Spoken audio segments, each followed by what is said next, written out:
Adulte. Mode d'emploi. Adulte. Difficile, hein. Adulte. J'en peux plus de ce mot. Si, adulte. Ça va le faire. De ouf. Adulte. Mode d'emploi. Oh yeah. Hello tout le monde, bienvenue dans Adulte Mode d'Emploi avec Louane, comment ça va ? Bonjour Valentin, ça va et toi ? Très solennel, bonjour. Comme vous le savez, maintenant on répond aux questions que vous nous avez posées sur les réseaux sociaux, les questions des auditeuristes comme on dit. Ouais. Aujourd'hui on va se demander comment passer son permis de conduire. Oui, c'est la grande question des abonnés là, ça a été intense cette question. Ouais, Louane, faut pas lui demander parce qu'elle se déplaçait uniquement à ski étant jeune, puisqu'elle a grandi dans les bronzés. Ouais, et que tu as le permis ou pas ? Moi j'ai une grande histoire du permis, j'ai pas le permis mais je l'ai déjà passé. Non mais tiens-toi bien, j'ai eu mon code avec brio, 40 sur 40, première élève, c'est faux, je l'ai eu en 2 ans mais j'ai quand même mis 40 sur 40 et le permis ça a été un cauchemar pour moi. J'ai fait plus de 40 heures de conduite. Je suis une bille en conduite, c'est infernal.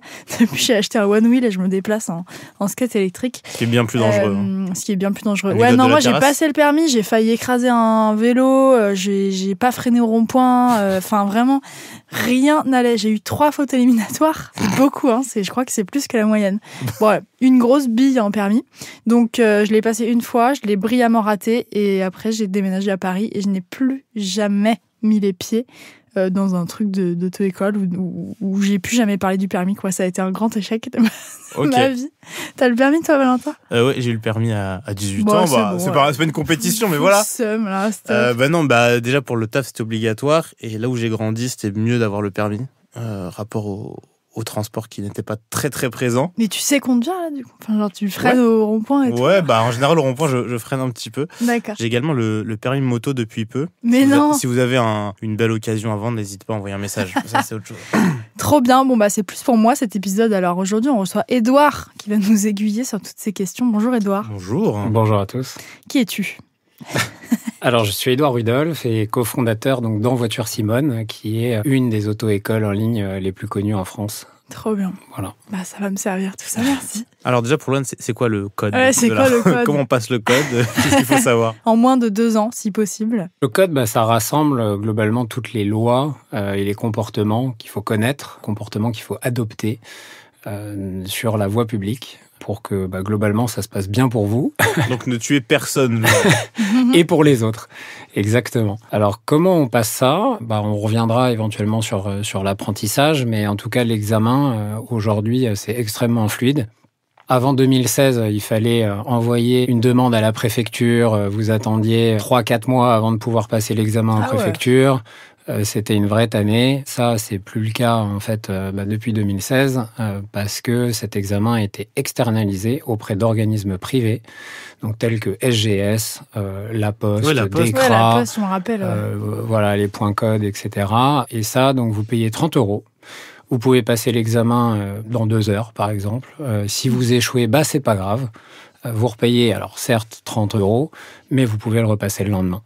Donc 30 € c'est pour l'examen. Combien ça coûte sinon de passer le code et permis quand on s'inscrit alors en auto-école, en ligne ou pas en ligne ? Alors c'est très variable, mais en gros il y a une étude de l'UFC Que Choisir qui a été faite donc sur le prix du permis de conduire en France.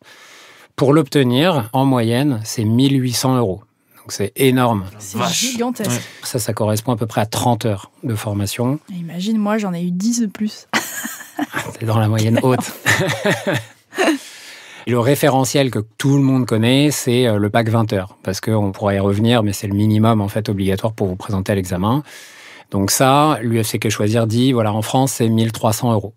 Chez Envoiture Simone, c'est 749 €. Donc il y a une vraie différence en auto-école en ligne et notamment chez nous, quoi. Pour le code, pour revenir sur ta question, aujourd'hui, il y a plein de manières en fait de pouvoir le passer. Et ça, c'est très cool. Ça veut dire que soit tu passes par une auto-école traditionnelle, ou là, je ne vais pas te le cacher, ça va coûter cher. Pourquoi ? Parce que dans le package en fait d'une auto-école, ça correspond à peu près à 300 € en fait. C'est ce que coûte en fait la formation au code de la route. Sinon, tu peux le passer en candidat libre. Donc ça, tu vas te former en fait avec des applis que tu peux trouver sur l'App Store ou le Play Store. Tu peux te former sur Envoiture Simone gratuitement et ensuite aller passer sans notre concours, sans notre intervention, ton examen à la Poste où tu vas payer 30 €. Et ces 30 €, ils ne sont pas pour Envoiture Simone, ils sont pour la Poste. Et c'est en combien de temps qu'on passe le code à peu près ? Alors, code permis, on peut l'avoir en combien de temps en moyenne? Ça dépend énormément en fait de la motivation que tu vas avoir, de l'engagement que tu vas mettre, comme tout apprentissage en fait. D'un point de vue administratif, en tout cas, tu comprends aujourd'hui que tu n'es pas bloqué sur le code. Ça peut être très rapide, 24, 48 heures. Là où tu vas mettre un peu plus de temps, c'est sur l'examen pratique, où là, c'est encore les préfectures qui gèrent ça. Tu envoies une demande et il y a quand même un délai administratif qui va dépendre de la zone dans laquelle tu es. Il y a des préfectures partout sur le territoire. Ces préfectures-là, elles ont des équipes à l'intérieur qui sont plus ou moins grandes. Et puis, en entrée, elles ont aussi différents volumes. Il y a plus de volume en Île-de-France que dans l'Ardèche, par exemple. Donc, du coup, tu peux avoir des délais différents. Et tout à l'heure, Loane parlait de fautes éliminatoires. Donc, a priori, 3, vraiment une demi-heure de conduite. Bon, ça, c'est ton problème. C'est quoi les erreurs à ne pas faire sur l'examen lui-même? Qu'est-ce qu'on a à savoir? Alors, sur l'examen, il y a des choses qui sont assez évidentes. C'est les fautes du code de la route même. C'est, t'as une priorité à droite, tu respectes pas la prio, boum. Là, terminé, tu vas sur la banquette arrière et ciao. Ça me rappelle beaucoup de mauvais souvenirs. Donc ça, clairement, en fait, toutes les fautes du code de la route ou également... Imagine, t'es dans un virage et t'es pas coordonné en fait avec le virage. Tu commences à faire un S dans le virage. Là, c'est panique. Généralement, l'examinateur même reprend le volant. C'est terminé. T'es pas en maîtrise. Si tu touches le volant, c'est terminado. Je me rappelle bien. Ouais.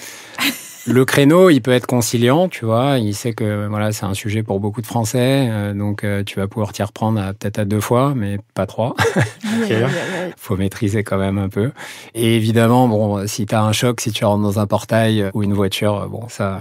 Ouais. Et on fait comment pour pas se décourager? Il y a des gens qui le ratent plusieurs fois. J'ai une pote qui l'a raté 3 fois, qu'il a eu au final. En fait, déjà, il faut dédramatiser le sujet. C'est-à-dire que les gens, en France, 40% d'entre eux ne réussissent pas au premier passage. Ah ouais? Donc, c'est énorme, en fait. Donc, vous n'êtes pas seul, en fait. Donc, ne vous stigmatisez pas, ne vous dites pas, je suis nul, le permis de conduire, c'est pas évident. Tout le monde est différent par rapport à ça. Et vous voyez que 4 personnes sur 10, c'est énorme, ne réussissent pas, quoi. Suite à ça, il faut se motiver, il faut être un peu résilient, il faut retourner voir en fait son enseignant. Et l'enseignant, il est là pour vous aider. Et c'est vraiment un enseignant, c'est-à-dire qu'il a une vocation pédagogique, de vous faire réussir. Donc il y a une vraie bienveillance. Et je pense qu'il faut être ouvert par rapport à ça. Et il faut pas lâcher parce que c'est un beau projet et ça offre tellement de perspectives derrière. Enfin, la mobilité, c'est la liberté. Hein, donc. Et tu penses que tout le monde peut conduire ou il y a des gens qui seront toujours pas faits pour ça? Tu me regardes beaucoup, je Non, t'es pas nul, Loane, vous êtes 4 sur 10, d'accord? Vous êtes 4 sur 10. Oui, c'est ma note. Non, mais est-ce qu'il y a des phobies, je sais pas, des accidents par exemple? Ouais, t'en as. Non, mais t'en as. Là-dessus, t'as des cas qui sont plus ou moins compliqués. C'est-à-dire qu'il y a des gens, la limite, ça va être le portefeuille, quoi. C'est-à-dire qu'ils vont pas pouvoir y arriver, ça va couper. Aujourd'hui, d'ailleurs, il y a des dispositifs de financement, on pourra en reparler, mais notamment le CPF qui permet de financer le permis de conduire. Donc, ça permet quand même à certaines personnes... et bientôt, normalement, le permis moto. J'ai déjà payé. Trop tard. Et il finance à hauteur de combien? C'est quoi le CPF? Alors, le CPF, en fait, quand tu travailles ou quand tu es apprenti, tous les ans, tu cumules 500 € par an, en fait, sur un compte que l'État détient, mais que tu peux utiliser pour une formation professionnalisante. Et le permis de conduire en fait partie parce que c'est la mobilité et in fine aussi l'emploi. On peut penser notamment à des jeunes qui n'ont pas forcément de diplôme, qui sont un peu dans une situation précaire. Le permis de conduire, c'est un diplôme pour eux. Ils peuvent être chauffeurs-livreurs, etc. Donc ça fait une vraie différence. Et c'est à hauteur de 500 € par an, du coup? 500 € par an, ouais. Ok. Donc en 2 ans, tu as 1000 €. Cool, ça, ouais. Voilà, je suis en voiture Siemens, tu peux payer la totalité, quoi. Trop bien. Merci beaucoup, Édouard. Avec plaisir. Hein. Allons passer va passer le permis toute seule, ma grande. T'as retenu quoi? J'ai retenu qu'on pouvait tous passer le permis. Non, j'ai retenu que donc en voiture Siemens, c'est une appli. On peut aussi passer le code dans des auto-écoles classiques et le permis aussi, mais c'est un peu plus cher. Il y a plein de façons de le faire. On peut aussi faire en candidat libre le code. Niveau argent, c'est un peu compliqué. Vous pouvez vous renseigner sur votre compte CPF. Vous avez normalement de l'argent. déculpabiliser, personne n'est nul. Oui, personne n'est nul. Il y a 4 personnes sur 10 qui ratent, donc ça va, on va s'en sortir. Et si vous avez raté le permis, vous êtes 4 sur 10, et parmi ces 4 personnes, il y a Louane qui a raté son permis, on le rappelle. Ouais. Sinon, pour passer le code et le permis, c'est environ 1 800 € pour 30 heures de conduite, 1 300 si c'est 20 heures et que vous êtes vraiment très très doué. Mais bon, ça reste un petit peu cher, voilà. Donc on n'hésite pas à se tourner vers des trucs en ligne, il y en a plein maintenant. C'est moins cher et peut-être plus encourageant, moi je pense, parce que aller à l'auto-école, c'est vraiment s'enfermer dans une salle sombre et passer des examens, c'est chiant. Voilà. C'est vrai, c'est pas de très bons souvenirs. Choisissons la piste moderne. Mais passer le permis parce que la mobilité, c'est la liberté. Merci Edouard, c'était beau. On se retrouve où? Sur le site de Voiture Simone? Alors en voituresimone.com ou l'appli qui est entièrement gratuite et vous l'avez compris, même la formation, donc là-dessus. Et puis si vous voulez m'envoyer un message, je suis accessible aussi sur LinkedIn, donc Edouard Rudolph. Voilà, nous ce sera sur les réseaux sociaux de Nouvelles Écoutes, comme d'habitude, Instagram et Twitter. On vous fait des bisous, on vous dit vroom vroom et passez le permis. Bisous. Adulte Mode d'Emploi est un podcast de Nouvelles Écoutes. Écrit et animé par nous, Louane, et moi, Valentin Winato. La chargée de production, c'est Mathilde Jonin. Avec l'aide en coulisses précieuse de Neila Hakmi. Le générique par Aurore Mailleux. Directrice des productions, Marion Gourdon. Enregistrement, montage et mixage par Constant Justin au studio Caleçon.